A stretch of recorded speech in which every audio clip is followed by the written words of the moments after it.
Hello, welcome to the APW. We are recording a session today with field music, and I'm with David. Hello. Hello. So, what's this? My most used guitar at the moment is this vintage V6 Strat. It's a vintage brand Strat. Yeah. This is not Fender. But, you know, holding it in your hands, would you know? If I close my eyes, maybe not. They are very inexpensive. I've wrote a load of songs that needed a Stratty sound. So thought, well, let's take a punt and try this, and it's become my most used guitar since then. I changed the nut. Right. And I have the action quite high. What strings do you use? I use gauge 11 Didarios. Right, okay, so keep it quite heavy on the guitar. Yeah, quite. I like to have something to fight with. Yeah. So last 3 years, this has been my main guitar. And I've got another one with a rosewood neck, which is incredibly cheap as well, and a Telecaster, which I haven't used on record so much, but yeah, is really good. Yeah. My pride and joy guitar is it's Mutant 68 SG Special. Just get to the point where I don't think I want to take this on the road anymore. Right. Yeah. And chuck it around because it's so weird. It would be kind of irreplaceable. Yeah, I mean that's an SG that was made when they weren't making Les Pauls, isn't it? I'm not entirely sure. I mean, we've been trying to check it out because we haven't found anything like it, and we kind of think it was B stock or that it was put together from parts. Yeah. It's slightly thinner than most of the SGs of that era. Yeah, it's a very strange guitar, but it sounds great. Apart from if you ever try and play in the second fret on a B string, it just needs looking after now. It wouldn't be able to replace it. So our funny old pedal board, we've got a Boss Octave, which we use for doubling up low stuff or when you want to make it sound like a synth. Digitech delay, which has like quite a bit of wobble on it. We wanted something where there was plenty of options for modulation. like a tape delay kind of sound. Yeah. We've got a Marshall chorus pedal, which Peter's mostly using for kind of, what do you call it? Like a univibe. Like a univibe type sound. The Strymon we use for like tape wobble, specifically like tape wobble kind of chorus, and a saturation when we need to make things sound a little bit fuller. But to be honest, neither of us are using that all that much at the moment. I have done it a little bit for sort of getting that sort of. Yeah, it sounds like you've driven the tape heads. Yeah. So it sounds or you've driven the desk. Yeah. So it sounds like it's a really like nasty sort of. You used Lindsey Buckingham sort of style. Peter used that on the album quite a lot, just like guitar DI'd. straight in. Yeah. Through that saturation and the OCD overdrive. That's it. So that's everything, and then it goes to the Yamp. Yep. And are you playing a vintage modern? We are Marshall Vintage Modern. Yes. In the studio, we mostly use a Fender Deluxe Reverb. But in order to get that sounding really great, you've got to kind of turn it up far too loud to use on stage or to be in the same room. You wouldn't think they're such tiny little boxes. Yeah, but they're like brutally loud, and once you kind of get it to 5 or 6, it sounds just incredible. Yeah. But I mean, every sound engineer in the land would just be crying their eyes out and asking us to turn it down, and at lower levels it sounds great, clean, but for that like point where it's breaking up and sounding full, that's tricky to do. Whereas the Marshall, it's just a lot more flexible with that. Are you using the high and low dynamic ranges on the vintage model? We tend to just use the high dynamic range. Okay, and the volume knob for and the less volume juice? knob and the OCD, and just kind of picking quieter. I mean, I've actually been doing a lot here where I roll the tone control off, right, completely for like different sounds.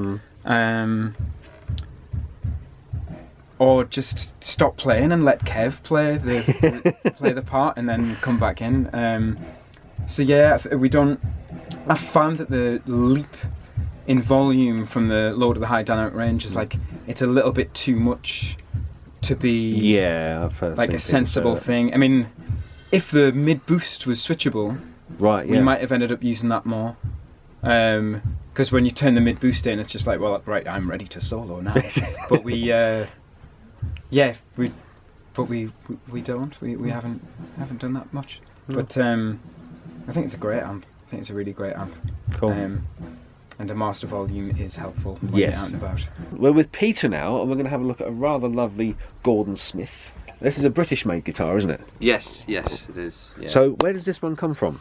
Well, I got this lent to me by a friend who used to be in a kind of like an R&B sort of band. Right. Like Dr. Feelgood sort of All right. thing. Yeah. ZZ Top, and about, God, I don't know, 10 years ago. And originally only had, he hasn't asked for it back yet. Okay. And I asked him whether I could. Well, anyway, so it originally only had sort of the one pickup, which was a Gordon Right. Smith. That was a pickup. GS1, is that what they called it? Well, this is an SG1. Right. GS1 is kind of more like the kind of Like a Les Paul Junior. Les Paul Junior sort of shape. Right. But yeah, it kind of quickly became. But it only ever had one pickup in, and I had its kind of tone control and a volume. So I got an extra pickup put in. I got rid of the original Gordon Smith pickup because it was really, really hot. Right. So I got some. I think. God, I can't remember what they were now. Tone Rider pickups, I think. Yep. They're really cool. Tone Rider P90s in. Yeah. Which had a, slightly sort of less brittle sound, lower output.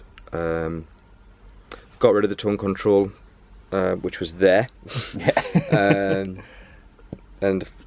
a friend of mine sort of put the switch in, and it just has the volume really now. Straight to the amp from there. And it's really it's just kind of very, very straightforward. It's just 10s on here. Oh, is it? All right. Dave uses. I mean, we used to use the same guitar when we swapped because we swap around. Yeah. We used to just use the same guitar, and Dave sort of favoured 11s and I favoured 10s. So there was always like an argument about, which guitar. We generally use like Dave's old SG really. Right. But then let's swap guitars.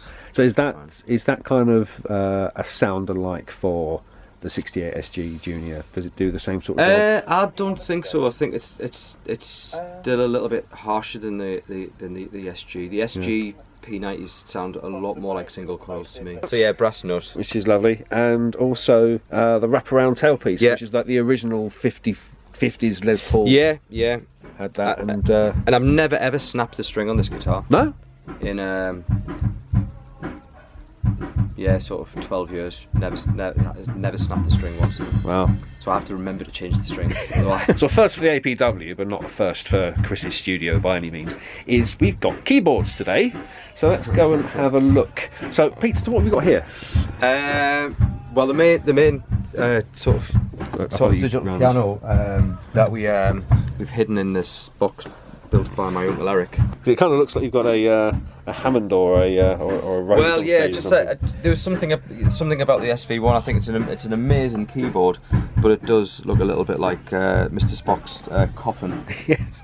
So when we're in the studio, we do use a lot of like old keyboards. And the main sort of piano sound that we had is a like a CP70, which is an electric grand piano. Kind of you hear on quite a lot of like Peter Gabriel sort of records, and I think Hall & Oates used them as well. So it's quite a particular sound. But this does a really good CP70 sound. It's just digital. It's just a digital piano, but it just the samples are really good. It's got all the kind of like the Wurlitzer sounds and Rhodes sort of sounds, clav. The piano sounds good. A lot of different like organ sounds that we use as well. Because the surprising thing is the ECC 83 valve in this corner. Yeah, I think that's just used for the amp simulator. Oh wow! And so you can sort of like turn it on and drive it.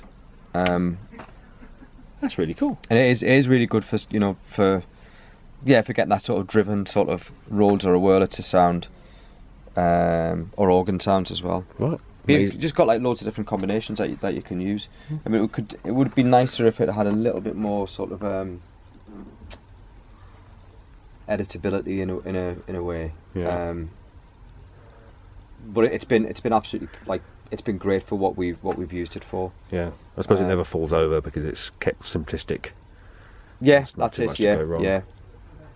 So all the sounds that we can't get on here, we end up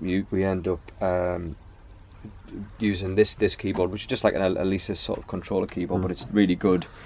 So we have sort of, and this controls our main stage on the laptop. Right.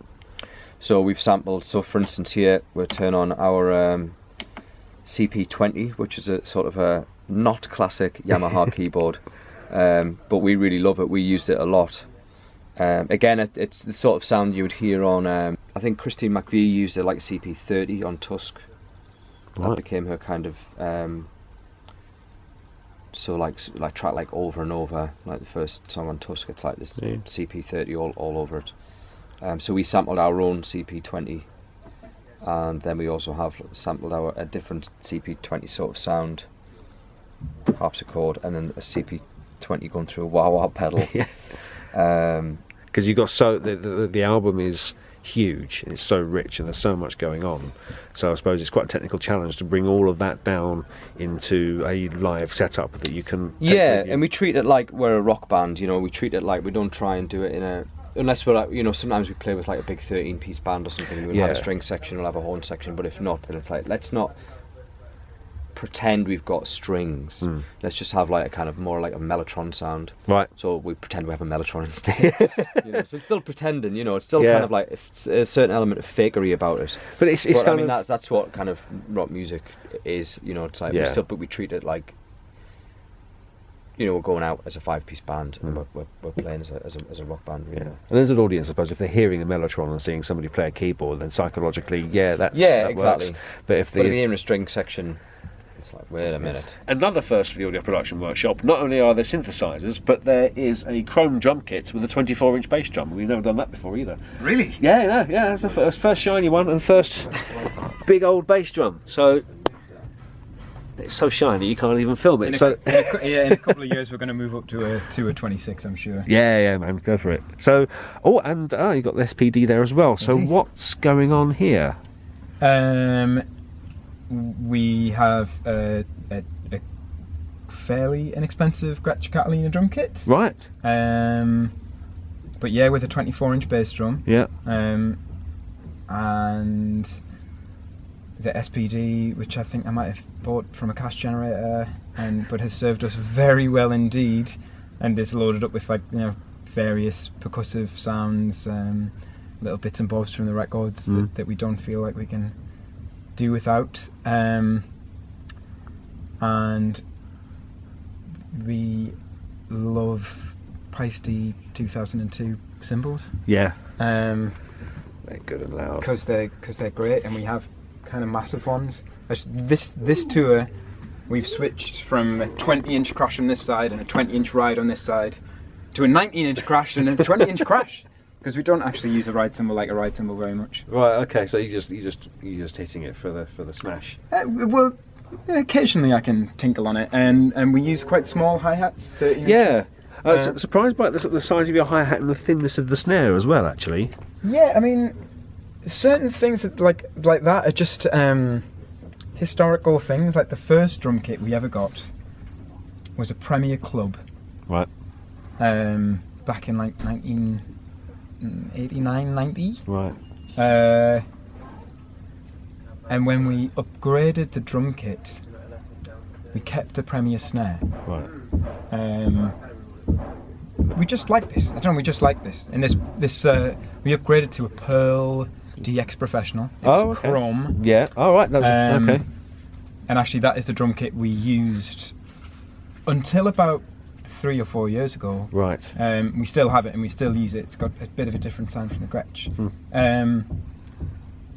But we kept the snare through all of that, and when that snare felt the bits, we kind of thought, well, this is like one of the most popular snare drums ever made. We'll probably get one on eBay for 50 quid, and lo and behold, we got one on eBay from 50 quid. Surprisingly, from someone in Bristol who had heard of our band. You're from Field Music. I really hope you're going to take good care of that snare drum. We will. There it is. And again, well, actually, it was with the Pearl drum kit. It came with a pair of 2002 13-inch hi-hats, and they just became like kind of integral to the sound. And that thing that you have when you're recording drums, like, oh, the hi-hat's like overpowering everything else. Yeah. I think we found that with the 13 inches it doesn't do that so much. And we tend to record with a ribbon mic over our head with the null pointing towards the hi-hat. Right. Anyway, just to like lessen how much that overpowers in the overhead. So you're doing a kind of a Glyn Johns kind of thing? You like a wrong Glyn Johns setup. Yeah. Where actually we'd used mostly unmatched overheads. We have a large diaphragm condenser at the front and a ribbon behind. But I did see something where George Wassenberg was saying, well, actually, like the axis of the snare, the axis of the drum kit is like here. You know, where the bass drum and snare drum are. Right. Okay, so without realising it, that does kind of make sense that like you want those to be in the centre of the image. So using that as the axis for where your left and right is does kind of make sense. Yeah. Yeah, because everything's going to hit the microphone when it's supposed to be. That's the idea, and the one thing we always take care of is like making sure that the overhead's the same distance from the snare. Yeah, horrible phasing noises otherwise. And the ribbon, you know, tilted slightly tends to pick up like plenty of the floor tom. Yeah. And the overhead here picks up a lot of the rack tom. Awesome. So we can hard pan them without it being like too. Doesn't go too phasey, wishy-washy when you do that. Yeah, so we generally do that and hard pan them. Cool. Thank you very much. You're very welcome.